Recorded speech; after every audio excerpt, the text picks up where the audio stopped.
বরিশালের সোনার বাকেরগঞ্জ।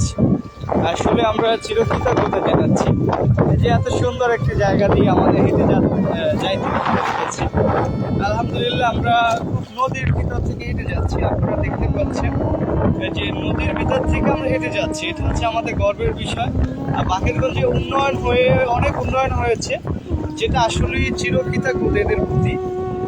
যে এই পরিস্থিতির ভিতরেও এখান থেকে অনেক গর্ভবতী মায়েরাও যায়, অনেক রুগী যায়, অনেক কষ্ট করে এখান থেকে হেঁটে যাইতে হয় এই রাস্তা থেকে। এই রাস্তা না, শুধুমাত্র এরকমের অনেক রাস্তাই আছে।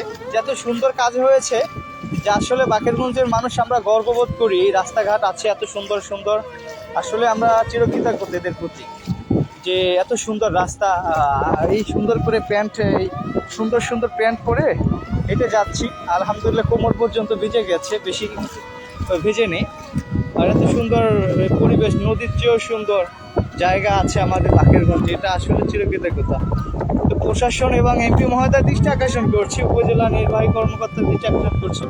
দেখুন যে এই পরিস্থিতির ভিতরেও এদিকে এই মানুষগুলোর পাশে দাঁড়ান পারলে। এসে এই মানুষগুলো খুবই কষ্টের ভিতরে আছে। এই রাস্তাঘাট, এত সুন্দর সুন্দর রাস্তাঘাট আছে, এটা একটু দেখুন। শুধুমাত্র আমরা কথা বলার সময় ব্যাপক কথা বলতে পারি, কাজের বেলায় মোটামুটিগুলো অবশ্যই যাবে। জাস্ট এতটুকুই জানানো ছিল যে গ্রামগঞ্জে যারাই আছে অনেক কষ্টের ভিতরেই থাকে। হ্যাঁ, তো সর্বোচ্চ চেষ্টা করবেন এই রাস্তাটি যেন এই 2-1 মাসের ভিতরে যেন কমপ্লিট করতে পারেন। এটা আপনাদের দৃষ্টি অনুরোধ রইল, আকুল আবেদন রইল।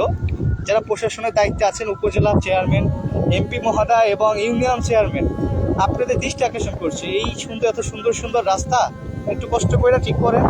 নাহলে কিন্তু মানুষ যত সুন্দর করে বিজয় হয়েছেন, মানুষ আবারও সুন্দর করে আপনাদেরকে বিজয়ী করবে ইনশাল্লাহ।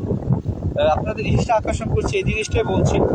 এই মানুষ আপনাদের জন্য, আপনাদেরকে বিশ্বাস করে যেরকমের বিজয় করেছে, মানুষকেও বিশ্বাসের মর্যাদা রাখুন।